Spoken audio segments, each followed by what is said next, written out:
Welcome back to The Urban Monk. This young lady that you are about to meet in this episode blew my mind because I think I know things about things, and it turns out there's a lot of things I don't know, and chances are you may not know. And this one has to do with how females can sync up with their cycles to do better in life and in our world. Stasha had a very interesting history where she was very challenged with her menstrual history, and that created an understanding that really kind of blew my mind open about how male-centric and just kind of off we are in how we do things in our business world, and how we can do things better by honoring the moon. This one I'm calling Riding the Moon, and it's a very interesting topic to me. Let me know what you think. I'll see you on the other side.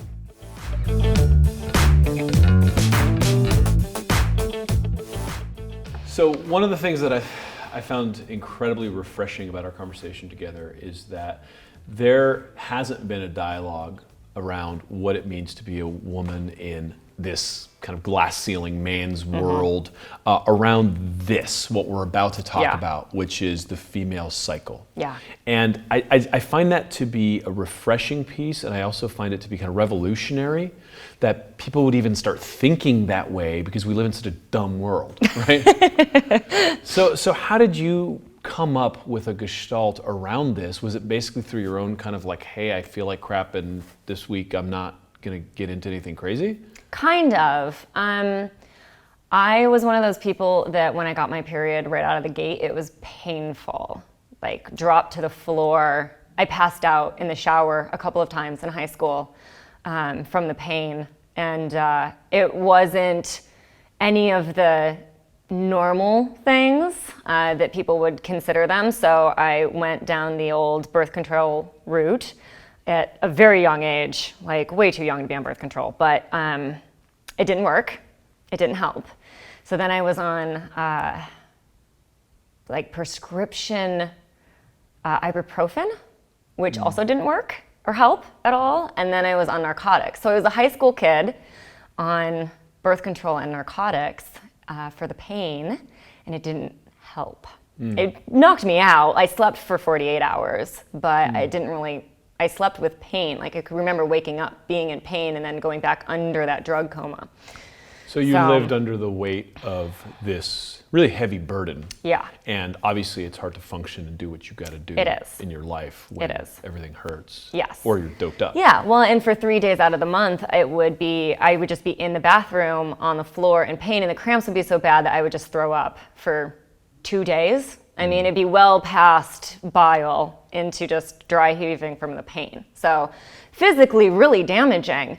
And I was in dance companies growing up. So it would be really tough for me to perform and be where I needed to be, especially when for a day or two every month, I was in such a physically wiped out space that I would have to come back from really quickly, especially for performances. So it was tough. It was really tough. And that's what started the journey, is figuring out how to fix it, because there were no drugs. There was nothing I could do. Western medicine just was like, well, that's being a woman. Suck it up. Yeah, and I thought, this is crazy. There's no way that this is normal. This can't be just part of being a woman. There's no way. So along my search and journey that really started in my teens, I started doing all this stuff, and honestly, I was able to help a lot of my friends feel a lot better, but I couldn't fix whatever it was that was going wrong with me. And I was actually my last successful client of everybody. I was the last person that I was able to help. So you went and sought out help, but you couldn't find anyone that had answers for you. Yeah. So then you just started digging? Yeah. And, I went to acupuncturists, I went to holistic healers, I went to chiropractors, I went to herbalists. I went to everybody. Sure. Everyone I could find. And everyone, their answers were all, you'll have to do this forever. You'll have to come in for acupuncture at least once a month. You'll have to, there's always, they were very helpful. They were more helpful than birth control and narcotics, for sure. But it still wiped me out for 2 days. I still couldn't function in the world. So it just took the edge off, but it didn't fix it. Yeah, like I could go to work, but I was a zombie. Sure. So you became a homegrown expert on what works and doesn't work for you, and that started helping your friends. Yeah. What ended up working for you? Is that? It was part eliminating the crap in my diet. So I don't eat gluten. It will kill me. Even if I make a mistake and accidentally have something that month, even if it's like the day after my period, my next period will be increased in pain just from that. So I don't do that, and I got rid of all the processed sugars. And that made the biggest difference. And then there's a combination of herbs that I took for about a year, and I've stopped taking them since. But it really helped, because at that point I was in my 30s, like I was turning 30 when I sort of started realizing that I had to get rid of this stuff in my diet, and that would make a big difference. So I started doing that, at that point I'm coming from a place of adrenal fatigue. I'm coming from a place of wear down, and now I have to come to heal, and then I can get back to normal. So it took me about a year of supplemental support, like chaste tree berry, like B support, B12 support, vitamin D, making sure I had appropriate amount of vitamin D, and then cod liver oil were really my main supplements that I took for about a year. And now I have pretty much pared it down to just keeping the cod liver oil in there and kind of gotten rid of everything else as far as that's concerned. Curious, were you a vegetarian or vegan at some point? I tried it for a while. I tried everything for a while. And it wasn't until the gluten-free that I finally hit on the biggest impact for me. Yeah. And that's just me. I mean, everyone's different, but yeah, people will read that and be like, see, gluten does this, and it's how the body squeaks and reacts to something it's not liking, and for you it just happened to be in your menstrual cycle. So happy you're back, right? Yeah. Thanks for healing yourself and having, super psyched about becoming someone who can help other people. Yeah. And so it's given you this perspective, it's like we're given the life that we're given, and then we have these lessons to learn. And it's given you a perspective that I think is a really refreshing one for Western world, right? And how we think about business, because you look at how many women are in the business world and how the business world runs. It's a shit show. It's a guy's game. It is. And it's all just about getting there and being productive every day and just shut up and suck it up. And y'all go through things that I can't even understand, right? Like I don't have the uterus, right? And so it's like, how can we start honoring that in a way that honors our femininity? I'm obviously speaking on behalf of y'all, right? Honors your femininity, right? And works you into a phasic way of kind of understanding how you can kind of output and kind of pull in and then come out and be stronger. So let's talk about this universe that you've created. Yeah, for sure. When I started coaching, I was working with women in PMS issues. So I followed all of the expert coaching advice out there, set the timer, do the, sit at the desk at the same time 7 days a week, do this, very structured things. And I could never get into a rhythm with my business that felt good. I always felt like I was doing the wrong thing at the wrong time. It just felt out of sync for me. And then the more I was diving into this world, the more I realized that there's a lot of things that happen throughout the month for women, and that in those cycles, we have really powerful moments. And it occurred to me that instead of sitting down at 9 o'clock every day to work on social media posts, that there were just times where I couldn't think of the words. And I'm trying to write see me in my webinar. We're going to talk about crap. What are we talking about? It's just it was foggy on the other side. But other times I was like, man, my copy's coming out like crazy. I'm doing really well with writing. And it started to occur to me that if I started scheduling my business instead of a day and going, I'm going to do all of these things at different times of the day, and opened it into a month, and started scheduling my business goals for a month, that I would be able to do the things that I needed to get done at the time that I was really good at doing them.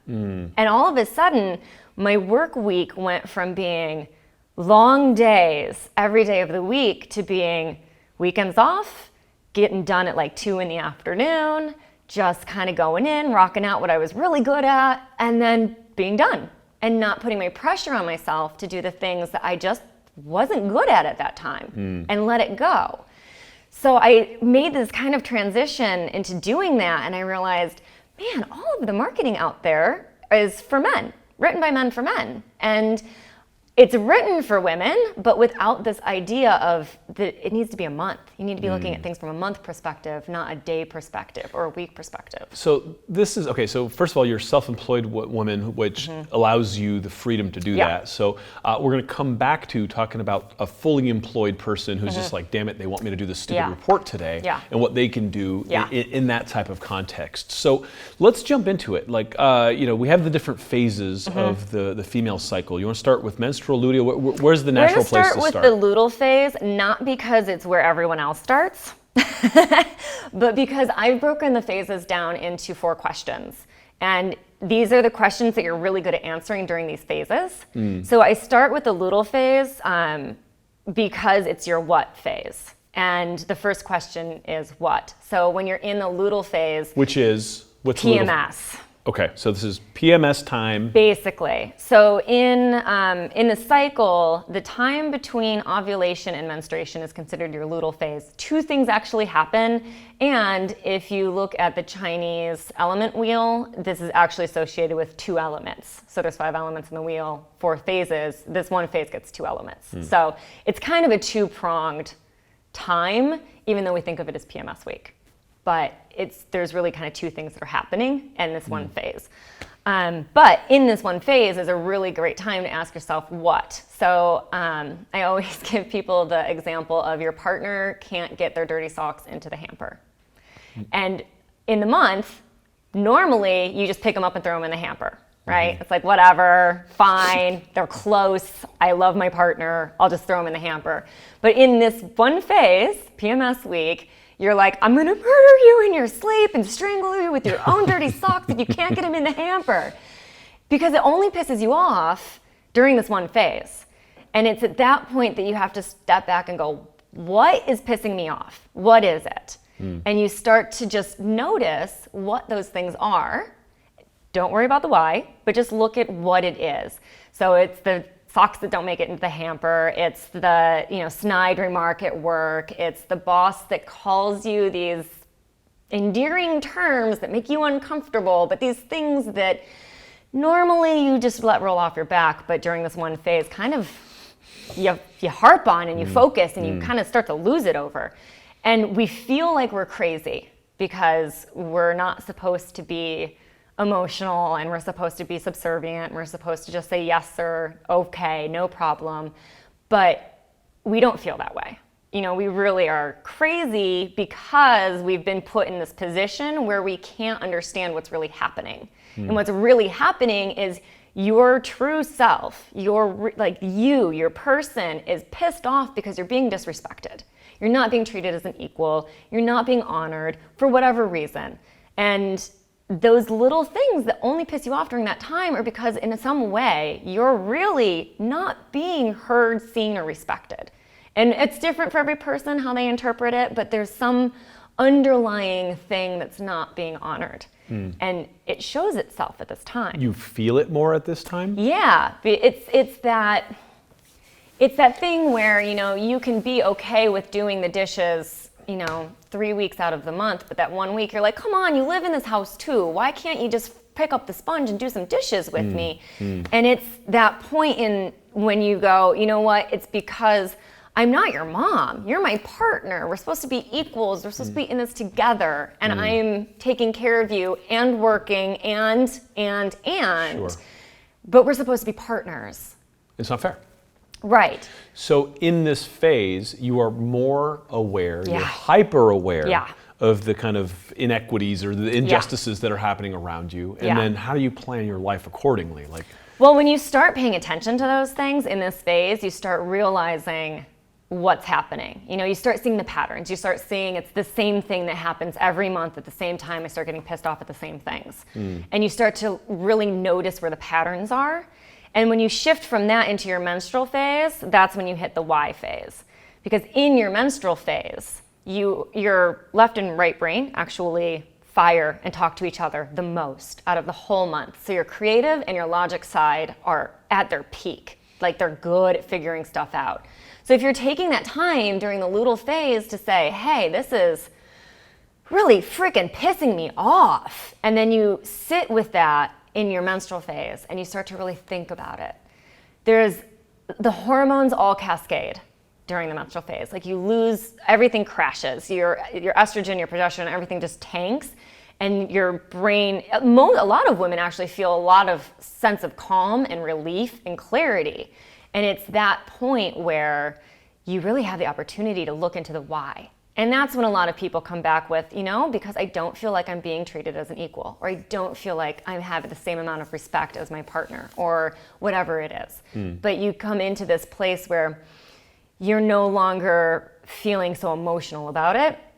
And now you can really start feeling into the why. And really not just, because he's leaving the socks on the floor, but because how hard is it to put your socks in the freaking hamper? And I'm feeling a little disrespected because it's just assumed that I'm going to clean up after my partner, even though we're both grown adults living in a house together. So you really can take a step back during that time because your logic and your creative brain are both working in tandem together as a team at their peak. Is this the time to talk to him about it? No. Okay, so this is when you kind of take the information, process it, get a better sense of why you feel the way you feel. Yeah. And it's just really that menstrual phase, that time is when you're so deep in tune with your own intuition, that womb wisdom, that real deep sense of knowing. And we write it off and we don't trust it. And we've been taught to do that as women. We've been taught for generations to disengage from that feeling and not to trust it. And if we really were able and allowed to sit with it and think about it and actually process it, we would have so much more faith in ourselves, because you would look down the road and go, like a year ago, I would not have made that decision, but I did because I didn't trust my gut. I didn't trust that instinct. And we have disengaged from that so much that we don't listen to it. But you're really in it at that time. You really have the opportunity to go deep and really connect. So in terms of how you would run your life, is this the week that you would write more? Or is this the week, what would you do in this phase? I mean, obviously your body's going through something, so you might not have as much energy. You're less pissed off, but you have less energy and you're getting drained, right? Yeah. So how would I schedule my life around that? It's a really good time to say no to things. When I'm talking to clients, I always tell them, during the luteal phase and the menstrual phase, just RSVP no. Just say no. And do it because you can RSVP no. And you don't have to be that person that cancels last minute because you just don't want to. You're not going to want to. It's okay. You don't have to go to everything. And we have the fear of missing out, the FOMOs of the world. But really, this is your opportunity to do so much more. And even if you're there at this time, you're not engaging with other people because your instinct is to go within and be internal. So even if you're at the party, you're not going to be the engaged, vibrant person that you would have been a week before or and 2 then weeks you feel before. guilty because you just feel like, why can't I bring it? Why do I feel this way? And you feel annoyed and you're kind of like huffy and you end up leaving the party early, and you might have actually done more damage. Like you go to a networking event and you don't network, and you might actually turn out to appear to be, what's wrong with her? Instead. And you're like, I pushed myself to go to this networking event when I should have just been at home journaling or writing or reading a good book by the fire. I mean, you don't have to be doing anything. You could just be sitting and staring at a wall, but that's great inner work. So instead of going and pushing yourself to do something that you're really not built to be doing at that time, just say no and hang out and journal, meditate, sit. But those things in your life, those deep desires, those connections come out during this time. And if you give them the space and you honor their ability and respect what's going on inside, you can get so much deeper and you can really start seeing a much bigger picture. And it was really when I started doing this that I realized, I love working with women and doing hormonal balance, but my coaching is really so much bigger than that. And what I want to do in the world is much bigger than that. And it's breaking that taboo around menstruation and that fear around it and the shame that women feel and the silence that's enforced. And that's doing these things and living in this cycle. I really realized, I want to help women balance hormones and feel better, but I want them to not have to feel like they need to be silent and full of shame every month in this space. And when you are a woman and you spend a week every month feeling shameful and having to lie about why you don't feel good or why you're not going to the party or why you can't do this thing, you're disconnecting from yourself and you're feeling 13 times a year. You're feeling very shameful for a week. That's 13 weeks of the year that you feel shameful and silent. Is that pardon my ignorance? So most women feel shameful during that week in public settings? Well, think about the marketing. I mean, the tampons that you can hide in your hand so you can go to the bathroom without anyone knowing. Right? I mean, just our marketing. It's all about being discreet. Yeah, all of the marketing is about scented so they won't know, small packaging so you can hide it. All of the marketing is about being quiet and small and silent and shame. And if you're vocal about it, then you're one of those damn feminists. Yeah, right? I mean, I couldn't lie about it. I couldn't lie about it. Well, I was on drugs and I was on the floor crying, and people would be like, "What's wrong with you?" And they only buy food poisoning so many times before you're like, "Okay, look, I have my period and it kills me, and I'm sorry, and there's nothing I can do about it." Trust me, I've tried. Yeah. And you're apologizing. Right. I can't even tell you the amount of times I apologized because I couldn't do something because I was physically on the floor. Wow, that sucks. I'm sorry. Yeah. So I couldn't lie about it. Sure. And that's like, even in high school, I realized what the marketing was like because I couldn't lie about it. Right. And I was like, oh my God, everything out there is supposed to help me with this fantastic lie.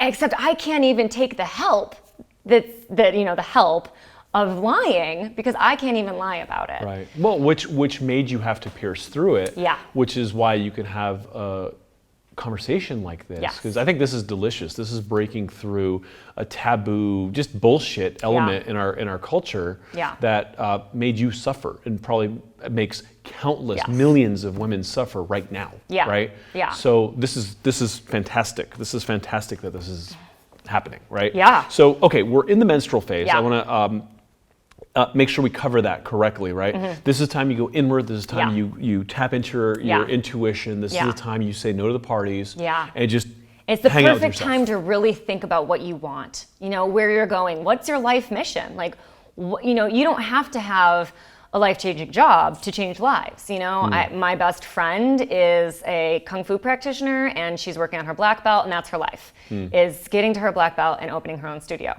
But she freaking loves animals so much. So her thing is giving back and volunteering.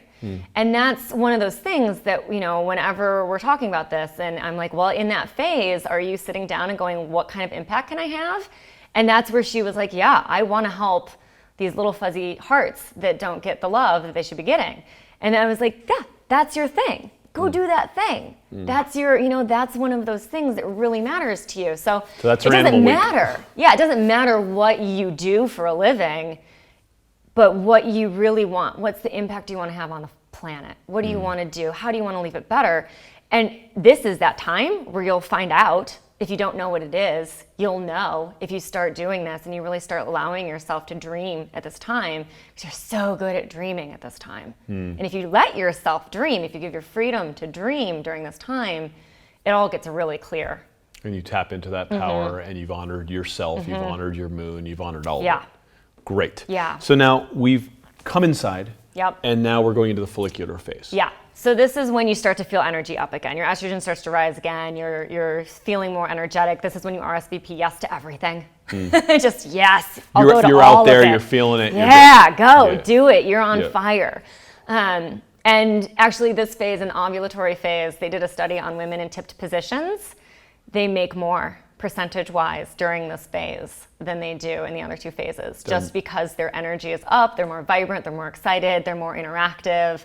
So, it's even in just women in general, you're just so much more interactive during this time. So public speaking, interviews. So this is the time, if you're hacking your calendar, to say, Okay, I want to give this talk this time of the month, and I'm going to be there and I'm going to bring it. Yep. Right. Yep, exactly. And this is true of anything, but this is the how phase. So when you're in this phase of your cycle, you're really good at figuring out how to do things. Your creativity is at its peak. So when you're looking at problems or complex problems, it's a really great time because now you know what the problem is. Now you know why the problem is the problem, and now you're looking at how to fix the problem.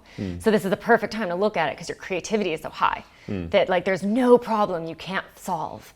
So if you're sitting in the luteal phase, that earlier PMS phase, and you're trying to fix a problem, you're frustrated, you're crying, you're annoyed, everything sucks, life is terrible. But if you look at the same problem during this follicular phase, you have like 10 solutions and you're super stoked to try them all. Interesting. So in the luteal phase, is it that the weight of the problem has so much emotional charge to it that like you can't problem solve because you just feel it too much? Yeah, and your brain chemistry is just not where it is. When your estrogen rises, your serotonin rises, your dopamine is, all of these happy, oxytocin, all of these things in your brain are also rising.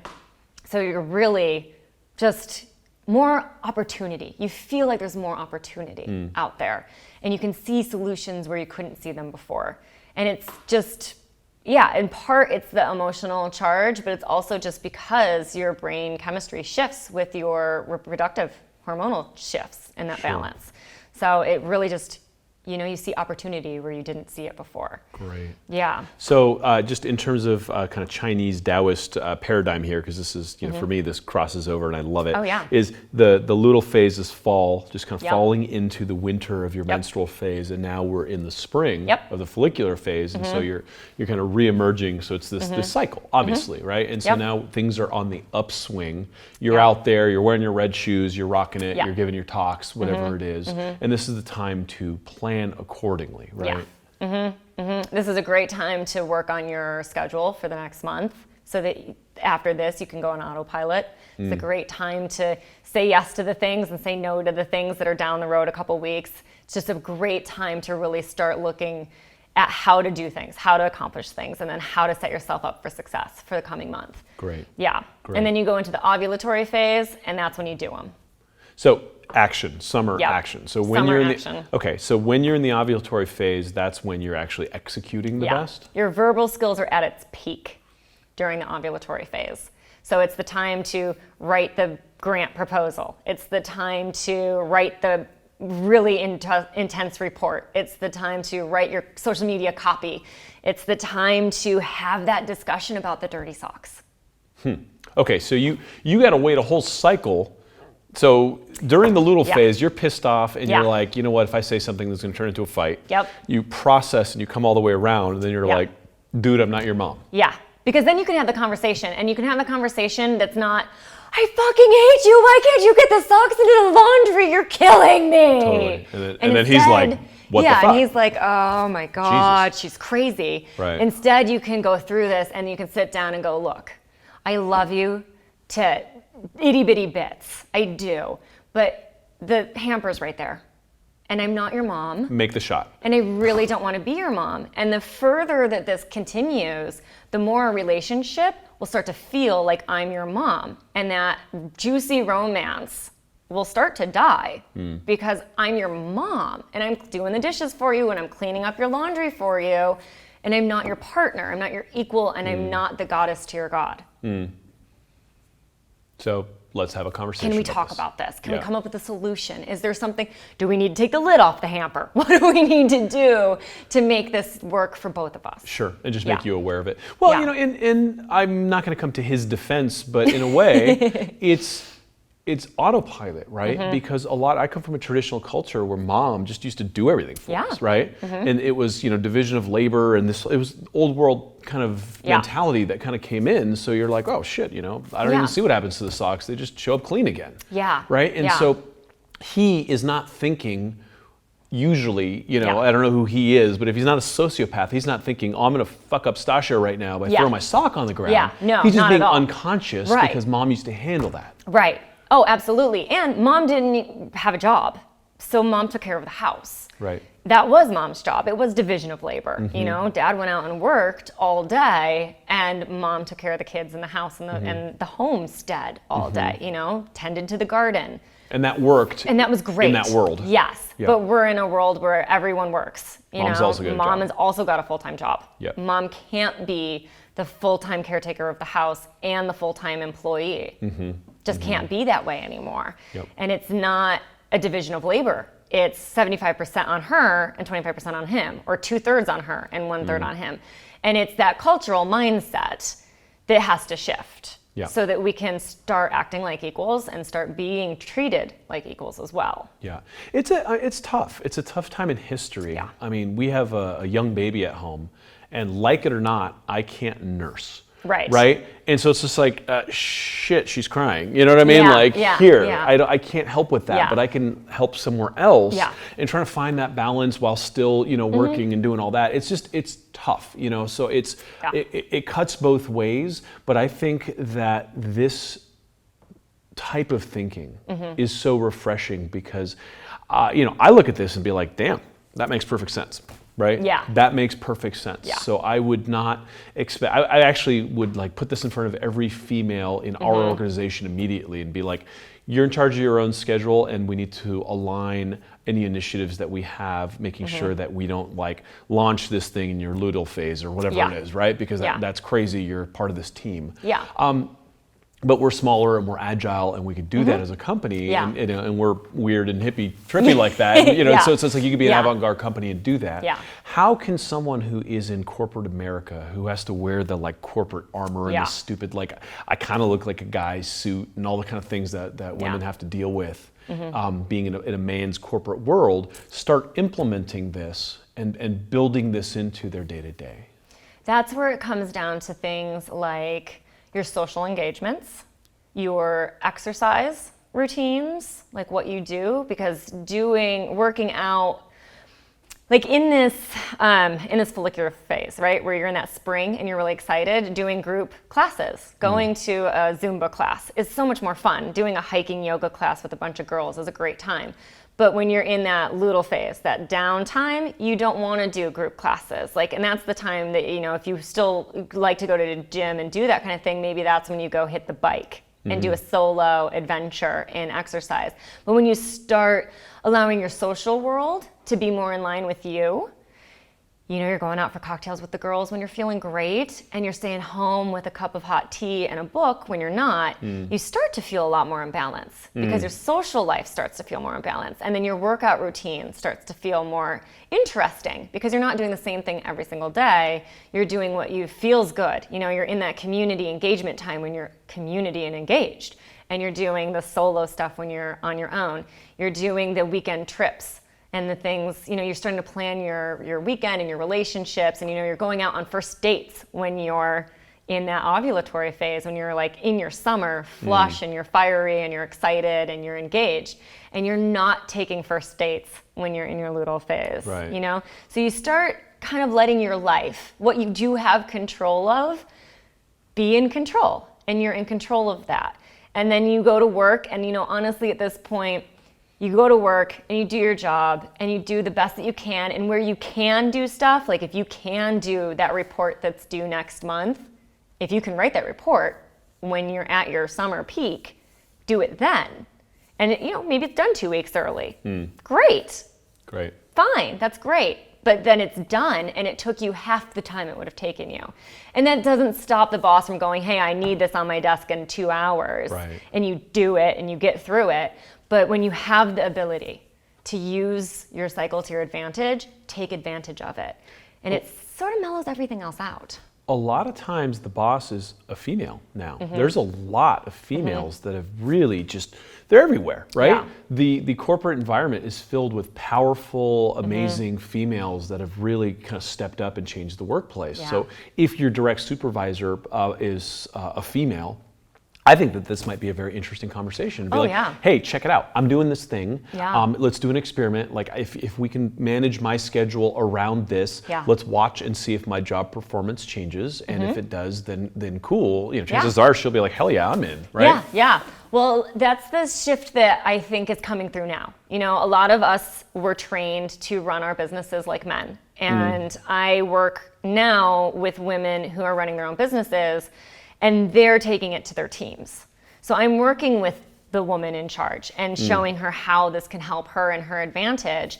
And if she's scheduling things out per month instead of per week, her whole staff can also schedule per month, and they can start working things around that same concept. So when you're really opening things up for yourself, you're also opening it up for your whole staff. Yep. And your whole team can boost their productivity and have more time off. Yeah. Like your bottom line actually goes up, but everyone's got more time off. Yeah. And everyone feels better about it. Well, it's you know, we are trying so hard to do things despite how we feel on a day-to-day basis. Yeah. Right? Versus being able to take a nap when you're tired instead of being at the coffee pot all day. I mean, it's it's the way of our culture is go, go, go without rest. And we look at all the peak performance studies and, you know, from athletes to corporate executives, chill the hell out. Yeah. You do better. Yeah. Right? Yeah. And so you didn't have a choice because you basically, your uterus was basically like screaming at you and it put you on the ground. Yeah.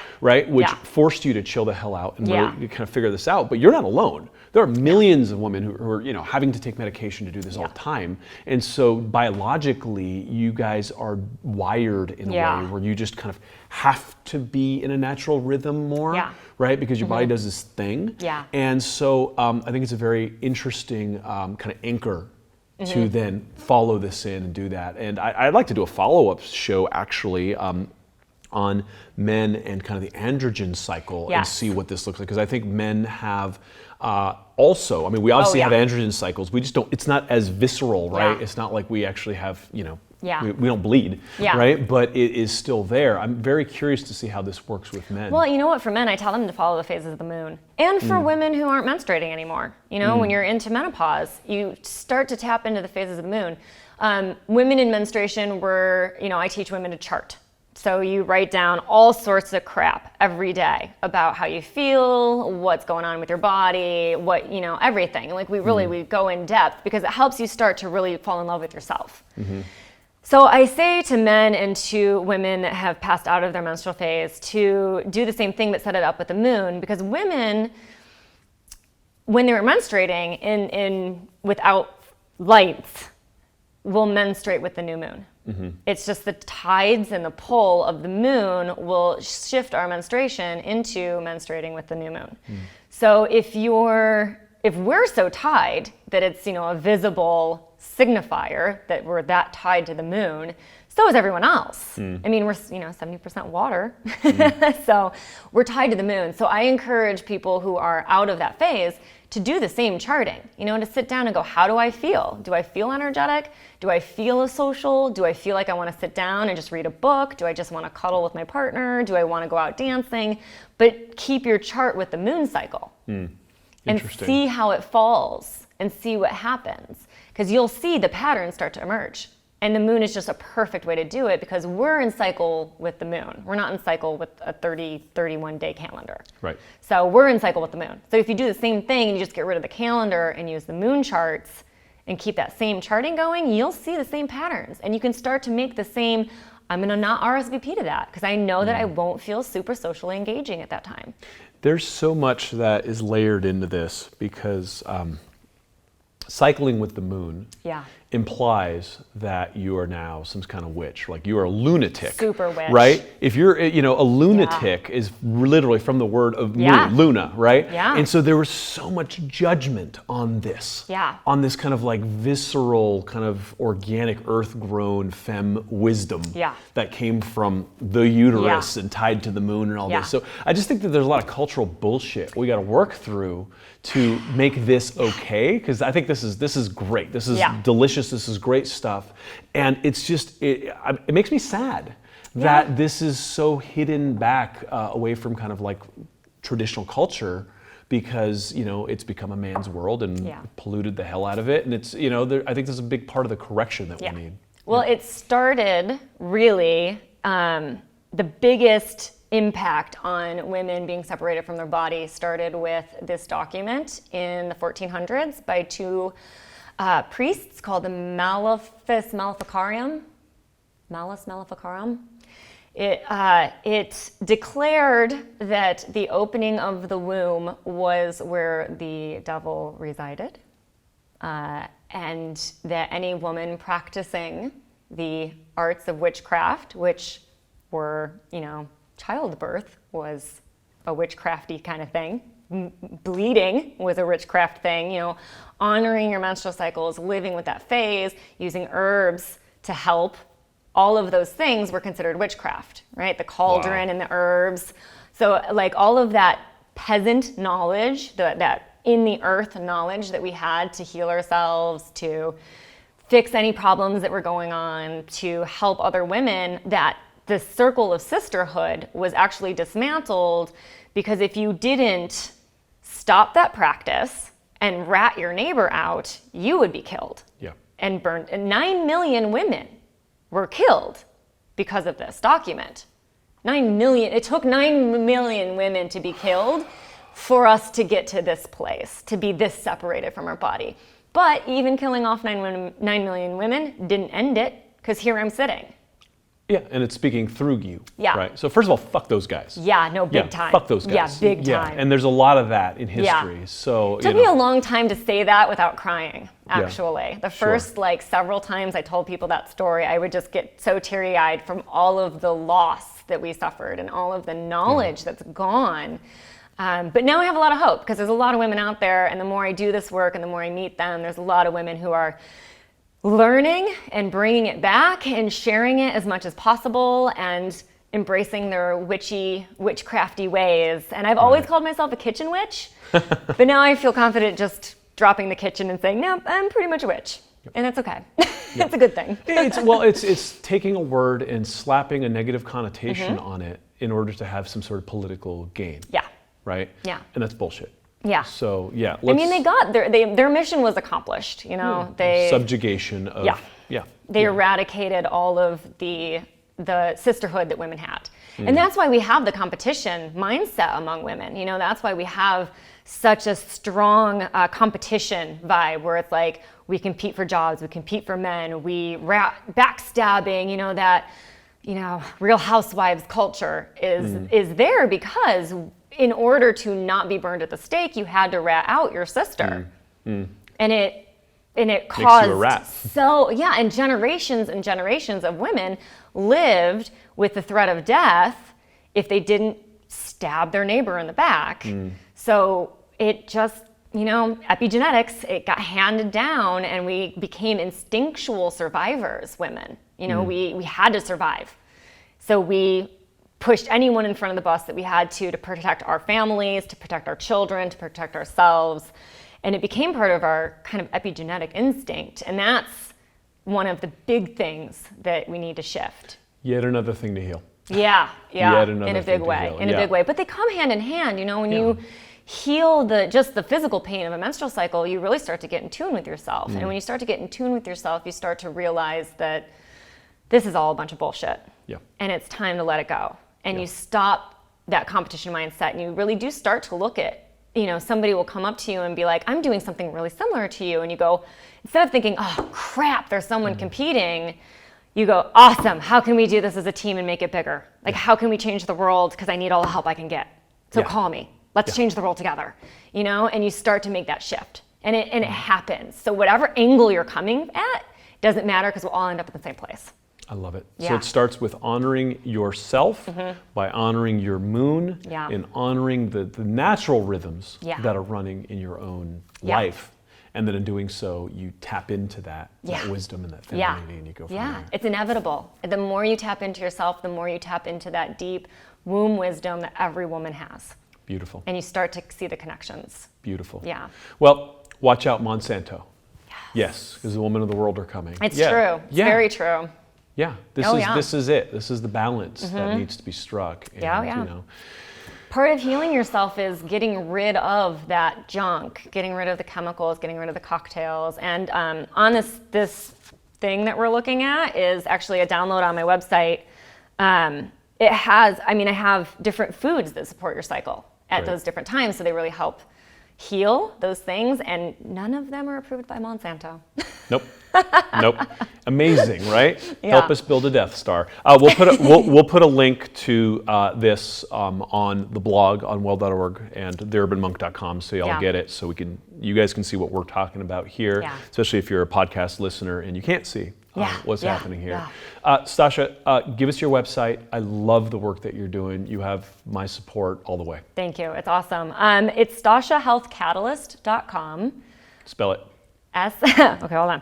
StashaHealthCatalyst.com. Awesome. And then again, we'll have links and all of it. Thank you so much. Thank you. This has been great. Yeah, it's been great. Thank you so much.